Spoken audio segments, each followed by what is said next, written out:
This is the story of a... All of his co-workers were gone. What could it mean? Stanley decided to go to the meeting room. Perhaps he had simply missed a memo.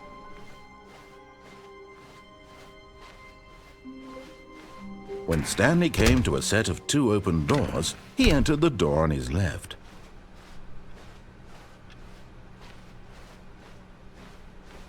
Yet there was not a single person here either. Feeling a wave of disbelief, Stanley decided to go up to his boss's. Coming to a staircase, Stanley walked upstairs to his boss's office.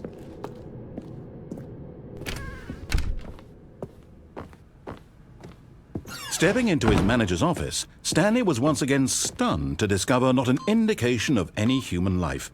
Shocked, unraveled, Stanley was in such a rush to get through the story as quickly as possible, he didn't even have a single minute to just let the narrator talk. That kind of anxiety isn't healthy, so he relaxed for a few moments with some calming New Age music.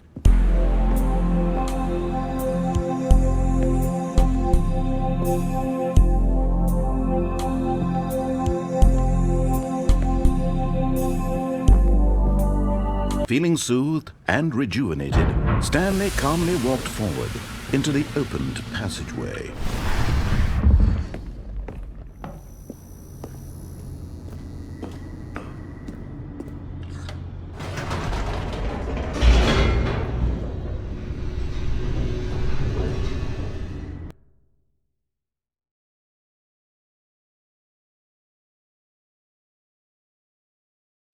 Descending deeper into the building, Stanley realized he felt a bit peculiar.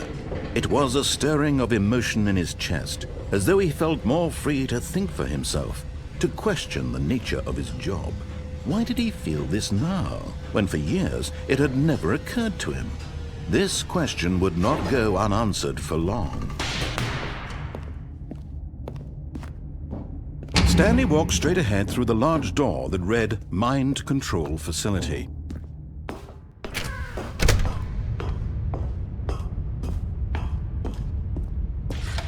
The lights rose on an enormous room packed with television screens. What horrible secret did this place hold? Stanley thought to himself. Did he have the strength to find out?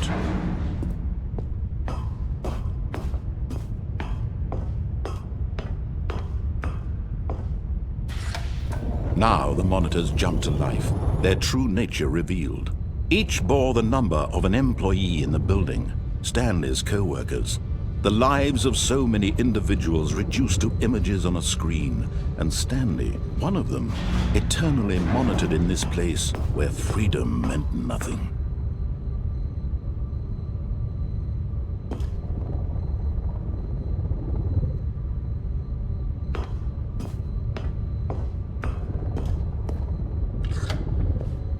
This mind control facility, it was too horrible to believe. It couldn't be true. Had Stanley really been under someone's control all this time? Was this the only reason he was happy with his boring job? That his emotions had been manipulated to accept it blindly? No, he refused to believe it. He couldn't accept it. His own life in someone else's control? Never! It was unthinkable. Wasn't it? Was it even possible? Had he truly spent his entire life utterly blind to the world? But here was the proof. The heart of the operation. Controls labeled with emotions. Happy, or sad, or content. Walking, eating, working. All of it monitored and commanded from this very place. And as the cold reality of his past began to sink in, Stanley decided that this machinery would never again exert its terrible power over another human life, for he would dismantle the controls once and for all. Oh, Stanley, you didn't just activate the controls, did you? After they kept you enslaved all these years, you go and you try to take control of the machine for yourself. Is that what you wanted? Control? Oh, Stanley, I applaud your effort, I really do. But you need to understand, there's only so much that machine can do. you were supposed to let it go, turn the controls off, and leave. If you want to throw my story off track, you're going to have to do much better than that.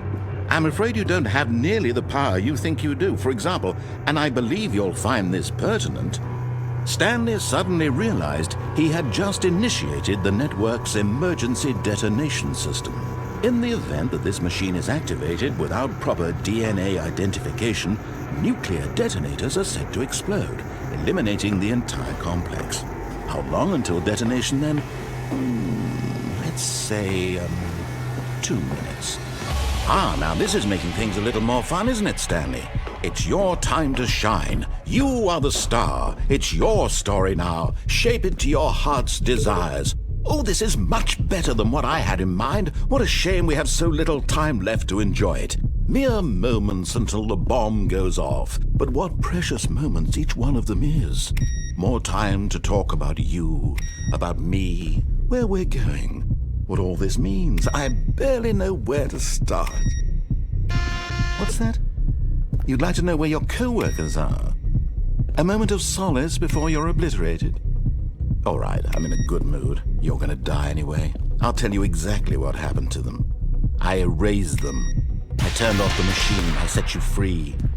Of course, that was merely in this instance of the story. Sometimes when I tell it, I simply let you sit there in your office forever, pushing buttons endlessly and then dying alone. Other times, I let the office sink into the ground, swallowing everyone inside, or I let it burn to a crisp. I have to say this, though, this version of events has been rather amusing. Watching you try to make sense of everything and take back the control wrested away from you, it's quite rich. I almost hate to see it go. But I'm sure whatever I come up with on the next go-around will be even better. My goodness, only 34 seconds left. But I'm enjoying this so much. You know what? To hell with it. I'm going to put some extra time on the clock. Why not? These are precious additional seconds, Stanley. Time doesn't grow on trees. Oh dear me, what's the matter, Stanley? Is it that you have no idea where you're going or what you're supposed to be doing right now? Or did you just assume when you saw that timer that something in this room was capable of turning it off? I mean, look at you. Running from button to button, screen to screen, clicking on every little thing in this room. These numbered buttons, no, these colored ones, or maybe this big red button, or this door. Everything, anything, something here will save me. Why would you think that, Stanley? That this video game can be beaten? Won? Solved? Do you have any idea what your purpose in this place is?